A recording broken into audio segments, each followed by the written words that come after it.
Hi everyone, kasama natin Jason Salunga David, the Great Man Universe Ambassador. Hello!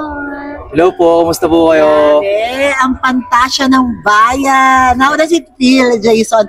Na tinatag kasi mula nung dati pa until now, mag-isang taon na yun, pantasya ka pa rin ng bayan. I'm so grateful po sa mga tao na na-appreciate po ako. And also, parang masaya po ako sa mga narating ko po sa buhay na kasama ko po kayo. Thank you po. Alam namin, isa ka ng influencer at isa ka ng artista. So, ano nang nangyayari sa mga buhay-buhay mo ngayon? Ang ginagawa, nag-i-study lang po ako. And pag may nag-i-invite po sa akin, like yung mga modeling, pag-endorse ng mga brand. Ikaw, from last year until this day, ano na sa palagay mo yung pinakamagandang nangyari sa'yo? I mean, what's the biggest project na nakuha? Sa Jimmy Sparkle po. Okay. That's the biggest one. Yes po. Akala ko, yung pagbabench mo, that is your biggest biggest one. Pero yung, siyempre, being a Sparkle, yun ang isa sa mga hit mo naman sa buhay. Yes po. Actually, biggest project ko po yung pagbe-bench. And first time ko po mag-modeling sa ganong klaseng like modeling, daming tao.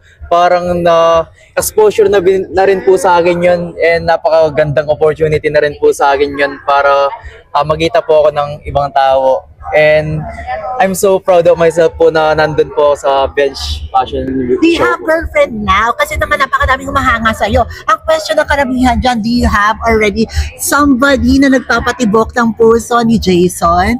Maraming may-hurt, syempre. Maraming may-hurt. Isa na sa may-hurt. So maraming ma-hurt dyan. Meron na bang tao na nagpapatibok ng puso ni Jason ngayon? Actually po, wala pa po. Since di pa po ako ready, nagpo-focus po muna ako sa sarili ko, study, career. Bago po ako kumilala ng isang tao, kailangan po munang paghandaan yung sarili ko bago po yung ibang tao. So ikaw ay magpapatong na ng corona sa next batch of the Great Man Philippines. So anong maa-advise mo sa mga susunod na kandidato na sana ay mag-trending like you? Di ba ikaw ay super trending last year?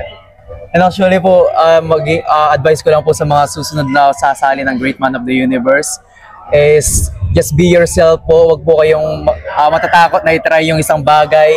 And I think po, kaya nga po may sinasabi nila is take a risk or lose the chance po. And parang mas mainam na po na alamin mo yung isang bagay.